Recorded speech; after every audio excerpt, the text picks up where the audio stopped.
La presencia del lodo fue icónica en la lucha del frente occidental. El lodo abrumador y omnipresente a través del cual se cavaban las líneas de trincheras y en el que millones de hombres perderían sus vidas.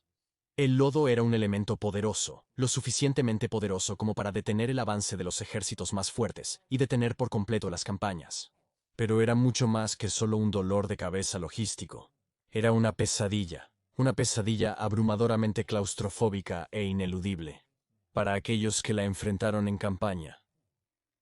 Todos sabemos lo que es el barro. Aprendimos en la escuela cómo su presencia podría ralentizar ejércitos. Pero era mucho más que eso.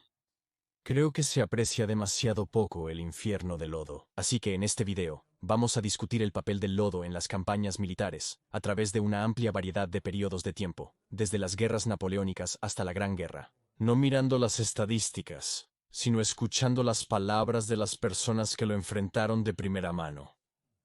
Porque, por simple que parezca la idea, el terror del que hablo es algo realmente comprensible solo por aquellos que estuvieron allí. Iniciaremos en Virginia en invierno de 1863, donde el general de la Unión Ambrose Burnside intenta cruzar el río Rappahannock. Puedes leer sobre la campaña cuando quieras para aprender más detalles. Pero para lo que nos concierne, solo necesitas saber que su progreso se detuvo por fuertes tormentas de lluvia. Y vamos a retomar la malograda expedición que se conoció como la Marcha del Barro, a través de las palabras de Jesse Bowman Young, un veterano de la guerra, en su libro Lo que un chico vio en el ejército. Fueron detenidos por el barro. El fondo se desplomó en la región. Barro no es un nombre con el que describir las camas pegajosas, fangosas, pegajosas, insondables e inexploradas, semifluidas de cosas que llenaban y desbordaban los caminos, cada uno de los cuales se transformó en un abismo de desesperación. Ese ejército estaba literalmente atascado en el barro. Infantería atascada, cañones empantanados, caballos parados, carros hundidos, hasta el eje en la arcilla blanda, todos pidiendo ayuda y nadie capaz de prestarla, y toda la fuerza de 100.000 hombres tan absolutamente indefensa, como si el ejército rebelde los hubiera sorprendido durmiendo y los hubiera atado de pies y manos. Aquí hay un cañón, hundido en profundidades desconocidas de lodo viscoso y gelatinoso, mezclado con una corriente subterránea de arenas movedizas, a las que están enganchados una veintena de caballos, que chapotean y se hunden hasta el vientre en esfuerzos frenéticos e ineficaces. Algunos de ellos ahogándose en el barro y pisoteados bajo los pies de los demás, que con tirones y luchas desesperadas, tratan de mantenerse en pie en el fango y obedecer a sus conductores, quienes los instan en vano a salir del golfo de barro en el que se han quedado irremediablemente atascados. Ahora se engancha una cuerda fuerte al cañón, y 50 hombres tiran de ella sin avanzar un solo paso. El cañón no se mueve. Se añade otro detalle de 50 hombres, y los 100 enteros tiran con todas sus fuerzas, y con el mismo resultado. Se trae aún otro destacamento, y 150 soldados fornidos y robustos, con gritos y maldiciones y vítores y esfuerzos máximos, se unen en el esfuerzo por sacar el cañón del barro, pero no se moverá, y allí se quedó, y allí se quedó. El ejército atascado, cubierto de barro, soportando la tormenta, helado hasta la médula con la aguanieve y el viento penetrante, sin raciones y a solo 6 o 7 millas de sus campamentos, y sin forma de conseguir comida, literalmente atascados en el barro. A medida que avanzamos a través de todos estos relatos, presta especial atención a las palabras que los testigos usaron para describir la sustancia del barro en sí, y cuánto se puede parecer. Atascados en un lodo gelatinoso, atrapados en un limo semifluido abismal, viscoso, insondable, pegajoso, succionando, tirando profundidades de horror. Al final de leer todos estos relatos, muchos de ellos comienzan a mezclarse por lo similares que suenan todos. Y si crees que estoy siendo dramático allí, veamos otro ejemplo de una fuente diferente una generación después. Este proviene de la Primera Guerra Mundial, un libro titulado Barro y Khaki, nuevamente escrito por un veterano sobre sus experiencias. Solo después de haber visto una batería de artillería de campo en movimiento en invierno, puedes darte cuenta de la enorme importancia del buen tiempo cuando se va a realizar un avance. Observa a los caballos mientras trabajan y se zambullen en el barro hasta casi sus cinchas. Debes ver a los hombres medio desnudos y sudorosos, esforzándose con venas sobresalientes para hacer girar las ruedas. Debes escuchar el grito de succión del barro cuando afloja su agarre, y debes recordar que esto es solo una batería de cañones ligeros que se está moviendo. Eso es lo que tiene este horror en particular, es que trasciende cualquier período de tiempo, cualquier campaña o guerra. Es algo casi universal en la historia militar, siempre que hubo ejércitos, tierra y agua. El asedio de Sebastopol, por ejemplo, durante la Guerra de Crimea, a menudo se ve como una especie de preliminar a la Primera Guerra Mundial, debido al uso de redes de trincheras y similares. Sí, pero también debido a sus terribles condiciones, que fueron provocadas por crueles tormentas de invierno. Entonces, en una carta a casa, el sargento T. del Royal Fusiliers escribiría desde las trincheras, queridos padres. Una vez más, unas pocas líneas desde este miserable campamento. ¡Lodo, lodo! Tenemos mucho trabajo en el campamento, y es un trabajo frío y desolado en las trincheras, de pie hasta los tobillos en lodo y agua, con apenas suficiente comida para mantener el cuerpo y el alma unidos. En otra carta, describiría cómo estábamos de pie casi hasta las rodillas en lodo y agua como un montón de ratas ahogadas casi toda la noche. Esto es 10 veces peor que toda la lucha. No podemos movernos sin hundirnos casi hasta los tobillos en el lodo. Las tiendas en las que tenemos que dormir están llenas de agujeros, y no hay nada más que lodo en el que acostarnos, o lo quitamos con nuestras manos lo mejor que podemos, y nos empapamos hasta la piel de la mañana a la noche. Tanto para honrar la gloria. Más tarde, el mismo libro que registró esas cartas describiría el campamento británico como una vasta hoja de lodo, las trincheras en muchos lugares hasta la rodilla, y describiría cómo los hombres morirían en sus puestos por puro agotamiento. Evidentemente, ese libro y todas las fuentes usadas en este video se enlazarán a continuación, en su mayoría como PDFs gratuitos, por si quieres leerlas y aprender más sobre el tema. Y si estás interesado en aprender más sobre el asedio de Sebastopol en particular, mi amigo Daryl del Ministerio de Historia tiene un excelente video sobre ese tema, que recomiendo encarecidamente, y eso también estará vinculado a continuación. Pero hasta ahora, solo he cubierto las llamadas guerras modernas, victoriano en adelante. Pero estos problemas estaban lejos de limitarse a los días de los barcos de vapor y los rifles. El monje francés Michel Pentuan escribiría en el siglo XV sobre cómo los caballeros franceses en Agincourt estaban cansados incluso antes de que comenzara la batalla, teniendo que caminar a través del barro hasta las rodillas. Los soldados romanos en la batalla de Abridus en 251 después de Cristo quedaron atrapados en el barro después de perseguir a un enemigo en un pantano y fueron abatidos a distancia como resultado. Incluso el libro bíblico de los jueces, capítulos 4 y 5, describe la batalla del monte Tabor. Y atraeré hacia ti al río Kishón a Sísara, el capitán del ejército de Jabín, con sus carros y su multitud, y lo entregaré en tu mano. La tierra tembló, y los cielos goteaban, las nubes también derramaban agua, los montes se derretían ante el Señor. Entonces se rompían las pezuñas de los caballos por el galope de sus poderosos. Era lodo, lodo que obstruía los carros de los cananeos, que rompía las patas de sus caballos. Ahora, como de costumbre, las cosas bíblicas, va a haber muchas interpretaciones potenciales diferentes, y de ninguna manera soy un experto en eso, pero muchas de mis búsquedas básicas, al menos, sobre lo que la gente teoriza que sucedió, bla bla bla, si incluso sucedió, todo ese tipo de cosas, básicamente llega a la misma conclusión que he visto, que fue una inundación repentina y el lodo resultante. Este es un tema muy común a lo largo de la historia, y a medida que los ejércitos solo se hacen más grandes y complicados, a medida que los teatros de guerra se amplían y las fuentes se vuelven más profundas, incluso los hombres que estaban allí están escribiendo más sobre sus experiencias con mayor detalle. Y todo, bueno, entonces esos temas centrales solo se hacen más fuertes. Así que volvamos a un área con la que estoy más familiarizado, para no excederme, a la era napoleónica, donde el propio Napoleón llegaría a detestar lo que clasificó como el quinto elemento de Dios. El estilo de guerra del emperador se basaba en movimiento rápido, comunicación efectiva, maniobras rápidas y ofensiva constante. Pero en Polonia y Rusia, en Europa del Este, eso no siempre es posible. Uno de sus soldados, Jean Roche Cogniet, quien probablemente estoy nombrando incorrectamente, escribió sobre cómo los caminos cerca de Pultusk habían quedado bajo el agua y el barro. Solo se ven carruajes rotos y caballos enterrados hasta el vientre. A pesar de las precauciones, los 6 carruajes del emperador volcaron en pantanos espantosos, debiendo llevar un caballo a la puerta del carruaje para liberar al emperador de tal peligro. Ya hemos visto bien cuánto puede molestar el barro tanto a los comandantes como a los soldados a pie.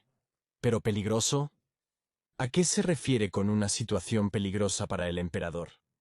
Bueno, se ha insinuado la respuesta, pero el lodo podría hacer más que solo obstruir las líneas de suministro. Si esa cosa era capaz de tragar armas y carruajes, podría hacer lo mismo con caballos, mulas y hombres. Aprenderemos más sobre esto tras la palabra de nuestro patrocinador, Extra Wallets. Hola, Timmy. Hace tiempo que no te vemos. ¿Cómo te ha tratado la vida de soldado? La verdad sea dicha, Brandon. Ciertamente he estado mejor. Lamento escuchar eso. ¿Cuál es el problema? Solo me siento un poco atascado, ya ves. Oh, sí, entiendo eso, Timmy. La vida puede ser bastante dura a veces. Sabes que está bien sentir que estás un poco atascado, sabes que no me refiero metafóricamente. Me refiero a lo que siempre encuentro realmente útil cuando me siento deprimido. Es comprar una billetera extra. Brandon, no creo que estés apreciando la seriedad de esta situación, ¿sabes? Con esos diseños elegantes pueden llevar eficientemente todas mis tarjetas y dinero.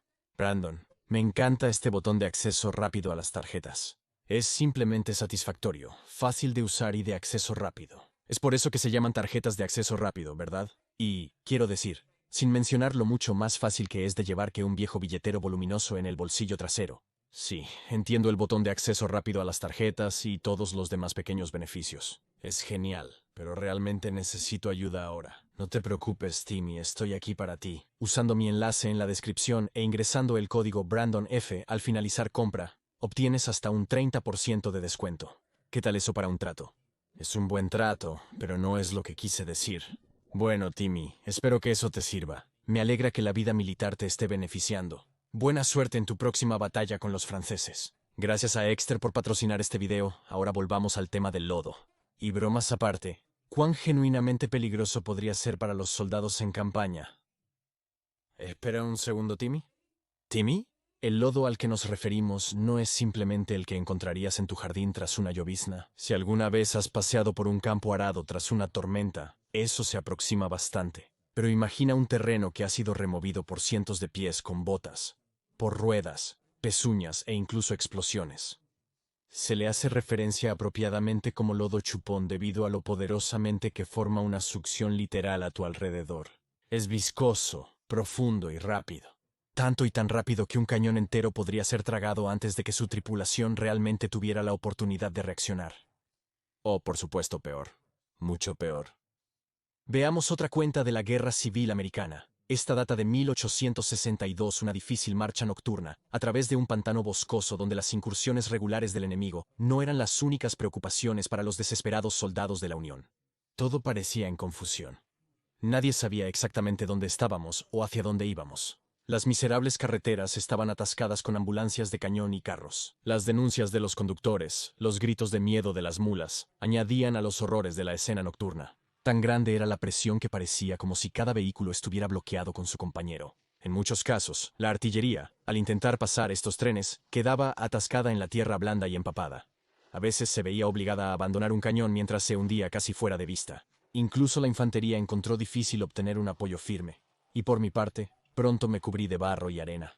En la oscuridad escuchábamos los lamentos de nuestros heridos mientras nos movíamos. Sin embargo, no podíamos ayudarles, y sabíamos que el próximo momento podría ver a algunos de nosotros añadidos a su número. Si un pantano era capaz de tragarse un cañón entero, imagina lo que podría hacerle a una persona. Y desafortunadamente, eso no es el tipo de cosa sobre la que tenemos que teorizar. Es algo que sucedió, y es algo de lo que tenemos muchos relatos de primera mano. Por ejemplo, de George Robert Blake, en su relato de la campaña del ejército británico contra Nueva Orleans, en la guerra de 1812, una campaña desastrosa, incluso antes de que se librara la batalla, ya que el ejército tuvo que lidiar con graves escaseces de suministros, un clima horrible, enfermedades y frecuentes incursiones enemigas. El relato está lleno de desolación y privaciones. No siendo la menor de ellas cuando Blake perdió, de todas las cosas, en realidad una media, un solo calcetín. Cuando cayó en el barro, y este succionó el artículo tan rápidamente y con tanta fuerza que no pudo recuperarlo.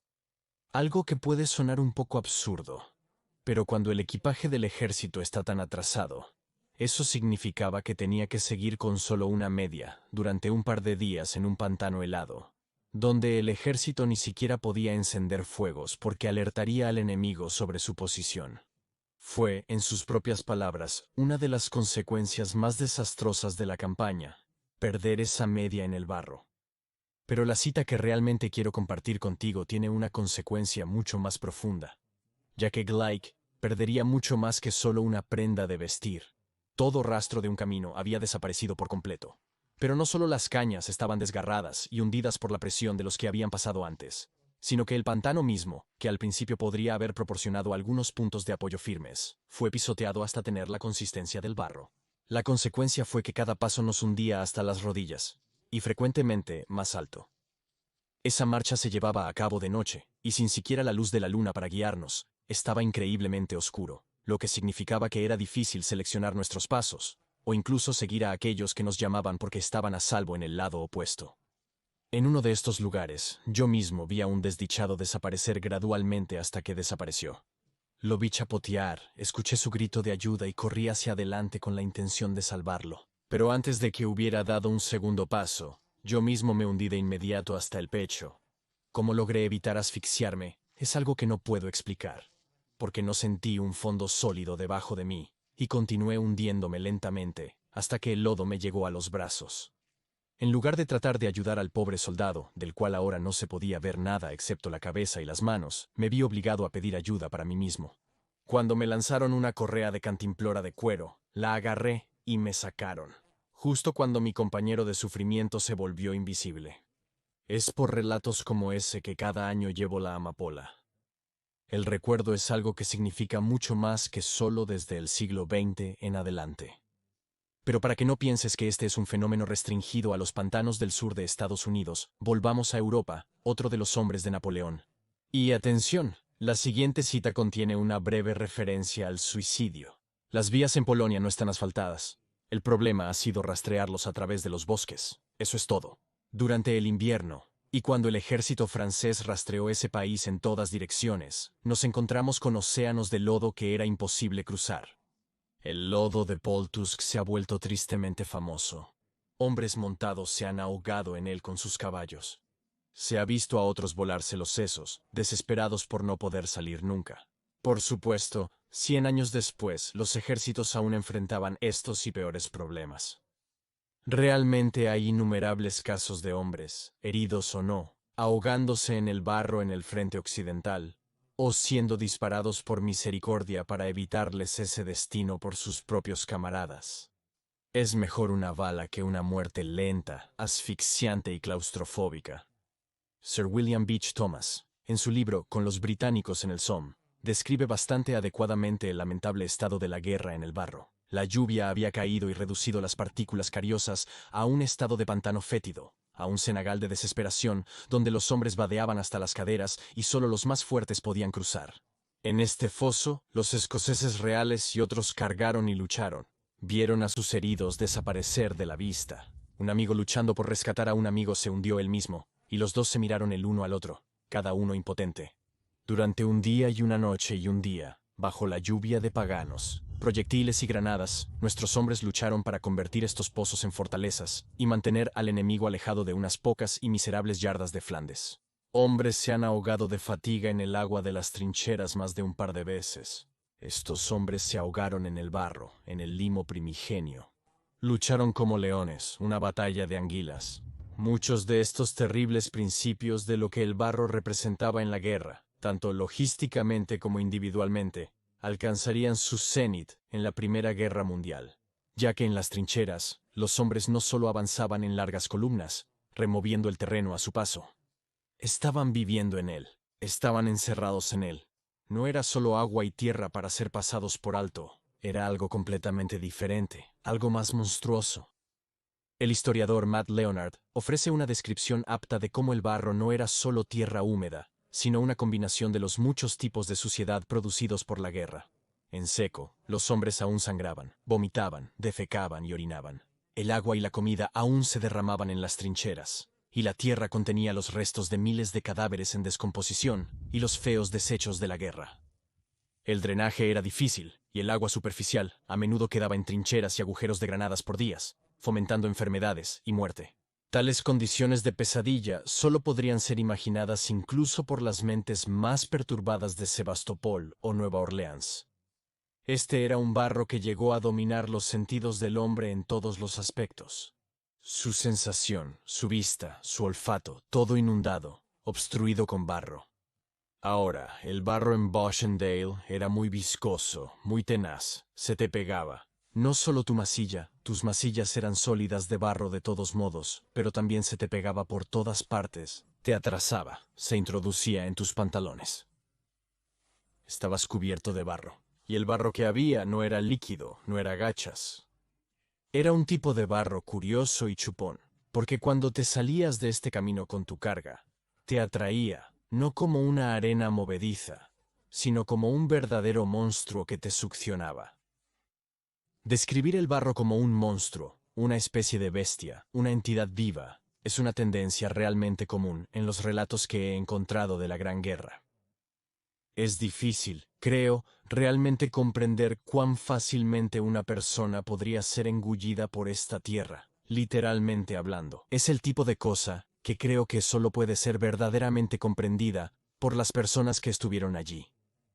Era una pesadilla, porque todo lo que tenías eran un par de tablas de pato, una al lado de la otra, y a cada lado había unos 3 metros de barro con la parte superior de un tanque sobresaliendo aquí y allá. Y, si te caías, casi se necesitaría un motor de tracción para sacarte. Era tan profundo. Era barro absolutamente chupante. Hubo casos en los que 1 o 2 hombres se resbalaron de las tablas de pato, y se necesitó un par de sus camaradas para sacarlos poco a poco, pulgada a pulgada. Oh, ya sabes. Lograron mantener sus brazos fuera y los sacaron pulgada a pulgada del barro. Y los trataron tanto con críticas en el frente interno. E incluso lo que pasa es que parece que muchos de los veteranos eran conscientes de lo imposible que era describir estas circunstancias a aquellos sin esa experiencia. Por ejemplo, todos nosotros que vemos, ciertamente lo espero. Y mientras el ejército lidiaba con las críticas en el frente interno, e incluso de civiles bien intencionados, ese malentendido podría abrir heridas frescas, podría abrir traumas. Volviendo de nuevo a Maud y Kaki, el autor tiene mucho que decir sobre esa dinámica particular de volver a casa y lidiar con las opiniones de otras personas sobre lo que estaba sucediendo. Aquellos en casa en Inglaterra con su experiencia de libros de guerra y fotografías de ataques de Zeppelin y hospitales abarrotados, están comenzando a imaginar que saben todo lo que hay que saber sobre la guerra. La verdad es que todavía tienen poca idea de la vida en las trincheras, y en lo que respecta al barro, son deliciosamente ignorantes.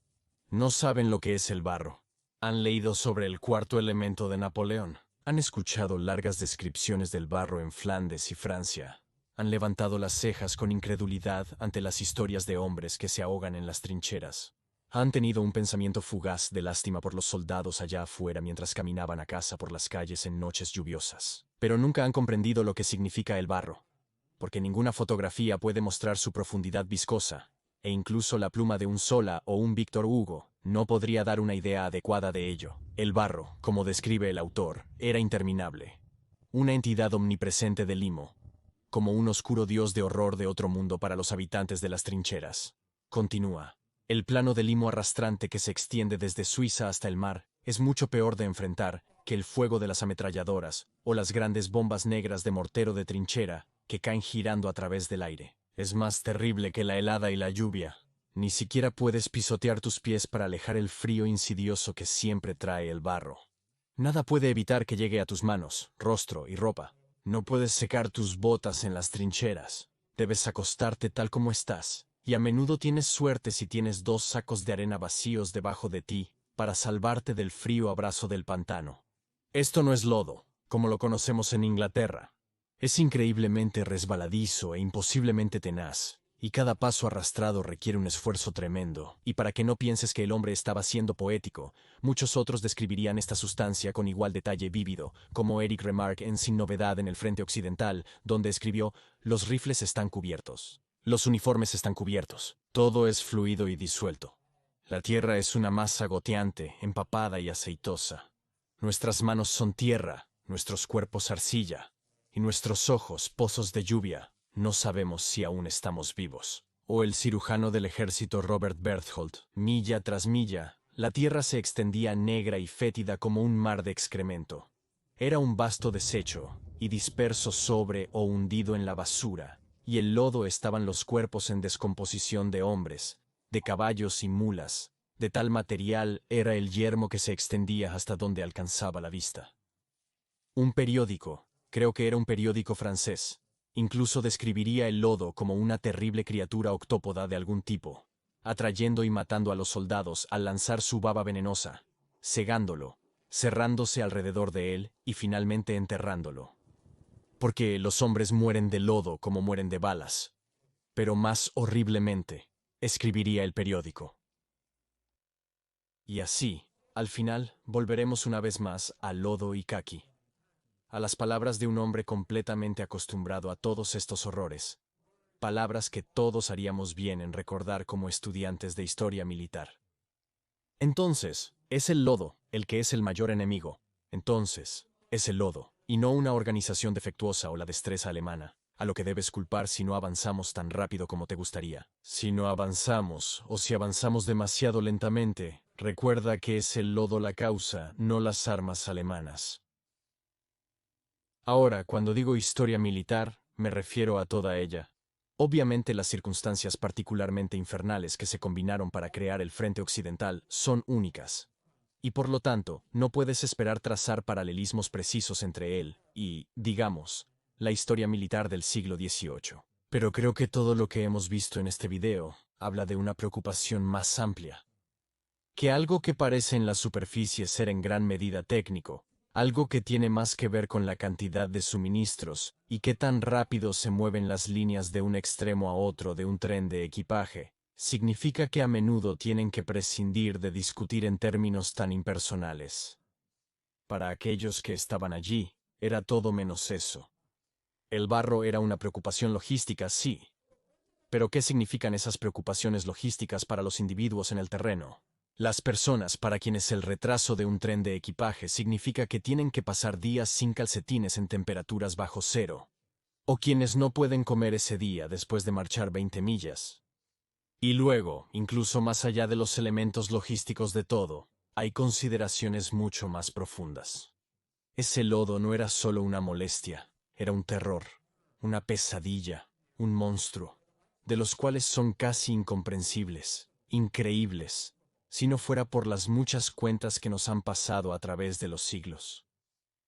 Y en última instancia eso, creo, es el punto de la historia militar, de toda la historia realmente.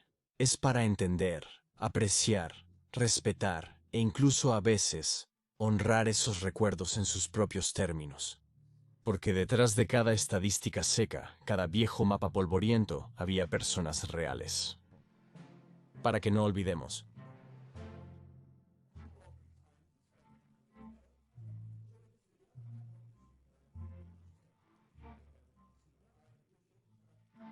O tal vez ofreciste tus pensamientos en un comentario. Y, por supuesto, si estás interesado en ayudarme a seguir produciendo este contenido, entonces puedes convertirte en mi patrocinador, ya sea en Patreon, en Ko-fi, o ahora, incluso a través de YouTube mismo con una membresía de YouTube. Todas esas opciones me ayudan inmensamente. Bueno, YouTube no paga tan bien como probablemente piensas. Así que muchas gracias a todos por su apoyo, su generosidad y todo eso. Y por supuesto, hasta la próxima vez, yo soy y seguiré siendo su más humilde y obediente servidor.